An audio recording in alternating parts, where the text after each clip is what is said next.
नमस्कार। आज हम एक कहानी की परतों को धीरे धीरे खोलेंगे। एक ऐसे डाकिये की कहानी जिसका जीवन सिर्फ चिट्ठियां बांटना नहीं था। नहीं, बल्कि वो तो अपने मोहल्ले के हर घर के सुख दुख का एक हिस्सा बन गया था। ये कहानी है थानप्पा की, मालगुडी के उस डाकिये की जिसने फर्ज और इंसानियत के बीच एक बहुत ही मुश्किल चुनाव किया। तो कहानी की शुरुआत होती है इसी एक लाइन से, और ये लाइन थानप्पा के पूरे किरदार को हमारे सामने रख देती है। मतलब वो सिर्फ खबरें नहीं पहुंचाता था, वो उन्हें महसूस करता था और फिर बिल्कुल सही भावना के साथ लोगों तक पहुंचाता था। ये खुशखबरी उसने रामानुजम को दी थी और बस यहीं से एक ऐसा रिश्ता बना जो एक पूरी पीढ़ी तक चला। तो चलिए थानप्पा की दुनिया में चलते हैं। विनायक मुदाली स्ट्रीट की उन गलियों में उसका काम सिर्फ डाक पहुंचाना बिल्कुल नहीं था। वो तो उस मोहल्ले की धड़कन था, एक चलता फिरता अखबार, और शायद उस दौर का एक प्रतीक जब इंसानियत ही सबसे बड़ा नेटवर्क हुआ करती थी। थानप्पा का हर दिन लोगों से जुड़ा हुआ था। उसे सब पता होता था, किसका बेटा हैदराबाद से पत्र भेजता है, कौन इनाम के इंतजार में वर्क पहेली भर रहा है और किसके घर मनी ऑर्डर आने में देर हो रही है। वो नौकरी लगने पर नारियल की खीर खाने का वादा करता तो कहीं कहीं चाय पीने के लिए आधा घंटा रुक भी जाता। वो सिर्फ डाकिया नहीं था, वो हर परिवार का एक अनकहा सदस्य बन चुका था। और इस इंसानी नेटवर्क के ठीक बीच में था उसका सबसे गहरा रिश्ता, मकान नंबर 10 में रहने वाले रामानुजम के परिवार से। ये रिश्ता तब से था जब उसने खुद रामानुजम को उनकी बेटी कामाक्षी के जन्म की खुशखबरी दी थी। सालों तक थानप्पा उस परिवार के हर सुख दुख का, हर उतार चढ़ाव का खामोश गवाह बना रहा। अब कहानी में एक मोड़ आता है। कई साल बीत गए और कामाक्षी अब शादी की उम्र की हो गई थी, लेकिन उसके लिए एक अच्छा रिश्ता ढूंढना परिवार के लिए एक बहुत बड़ी चुनौती बन गया था। एक ऐसा संघर्ष जो रामानुजम को अंदर ही अंदर तोड़े जा रहा था। महीनों तक थानप्पा उस घर में चिट्ठियां लाता रहा, और हर चिट्ठी के साथ एक उम्मीद भी। लेकिन हर बार जवाब में निराशा ही हाथ लगती। हर खत के साथ उम्मीदें टूट जाती और रामानुजम की चिंता बढ़ती ही जाती। और वजहें भी कुछ नई नहीं थीं। वही सब जो हम अक्सर सुनते हैं कि जी कुंडलियां नहीं मिलीं, या फिर लड़के वालों की मांगें कुछ ज़्यादा ही थीं। और कभी कभी तो बस इतना कहकर बात खत्म कर दी जाती कि हमें लड़की पसंद नहीं आई। हर एक ना के साथ रामानुजम के परिवार का दिल टूट जाता था। एक दिन अपनी सारी कोशिशों से हार कर रामानुजम ने थानप्पा के सामने अपना दर्द बयां कर ही दिया। उनकी आवाज में जो बेबसी थी ना, उसे सुनकर थानप्पा अब और चुप नहीं रह सका। वो अब सिर्फ एक दर्शक बनकर नहीं रह सकता था। और यही थानप्पा ने अपने फर्ज की सीमाओं को लांघ दिया। वो अब सिर्फ डाकिया नहीं रहा, बल्कि परिवार का एक शुभचिंतक बन गया। उसने अपने कॉन्टैक्ट्स का इस्तेमाल किया और दिल्ली के एक लड़के का सुझाव दिया जिसके बारे में उसे मोहल्ले के ही एक दूसरे परिवार से पता चला था। इतना ही नहीं, अगले ही दिन वो लड़के की कुंडली भी ले आया और रामानुजम से कहा कि तुरंत पत्र लिखिए।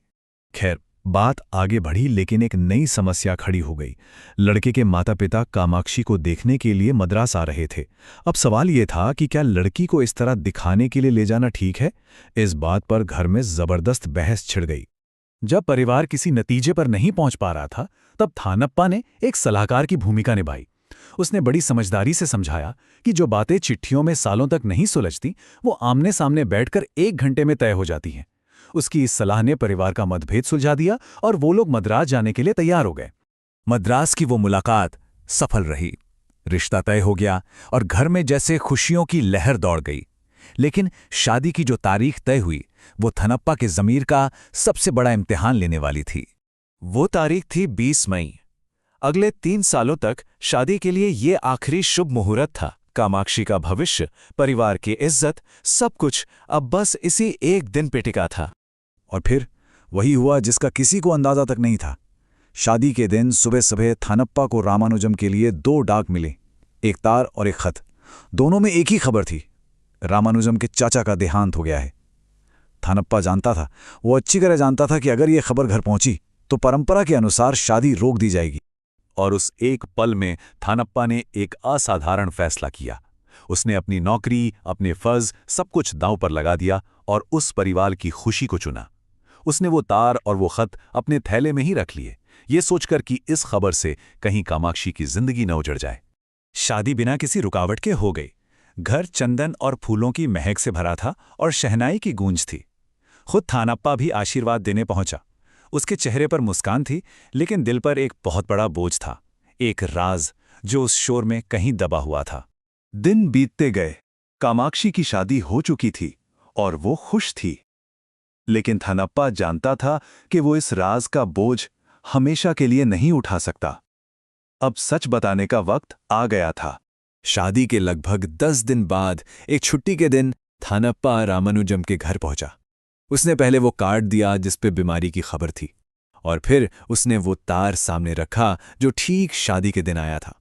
उसने अपनी गलती और उसके पीछे की वजह सब कुछ सच सच बता दिया। सच सुनकर रामानुजम सन्न रह गए। उन्होंने वही कहा जिसका थानप्पा को डर था, कि अगर ये खबर वक्त पर मिल जाती तो वो यकीनन शादी रोक देते। इसका मतलब ये था कि थानप्पा ने सिर्फ डाक नहीं रोकी थी, बल्कि घटनाओं का पूरा क्रम ही बदल दिया था। सिर झुकाए हुए थानप्पा ने अपना मुकद्दर स्वीकार कर लिया। उसने कहा कि ये एक गंभीर अपराध है और अगर रामानुजम चाहें तो उसकी शिकायत कर सकते हैं, जिससे उसकी नौकरी भी जा सकती है। वो हर परिणाम के लिए तैयार था। बस इतना कहकर थानप्पा मुड़ा और जाने लगा। अब फैसला रामानुजम के हाथों में था, और ये फैसला नियमों का नहीं बल्कि दिल का, भावनाओं का होने वाला था। इससे पहले कि थानप्पा दूर जाता, रामानुजम ने उसे वापस बुलाया। उन्होंने गुस्से या नाराजगी की जगह एक गहरी समझ दिखाई। उन्होंने कहा, ये मत सोचना कि मैं तुम्हारी शिकायत करूंगा। उस एक वाक्य में सजा नहीं थी, बल्कि इंसानियत की एक गहरी समझ और एक मौन स्वीकृति थी। थानप्पा सब समझ गया। उसने बस इतना कहा, मैं आपकी भावनाएं समझता हूं, और वहां से चला गया। उन दोनों के बीच कोई लंबा संवाद नहीं हुआ, बस एक खामोश समझ थी जो शब्दों से कहीं ज्यादा गहरी थी। थानप्पा का किया हुआ काम हमेशा के लिए उन दोनों के बीच एक अनकहा बंधन बन गया। तो ये कहानी हमें एक बहुत गहरे सवाल के साथ छोड़ जाती है। क्या बड़ा है, नियमों से बंधा हुआ हमारा फर्ज, या फिर वो इंसानियत जो हमें दूसरों के दर्द को महसूस करने और उनके लिए कभी-कभी उन नियमों को तोड़ने पर मजबूर कर देती है?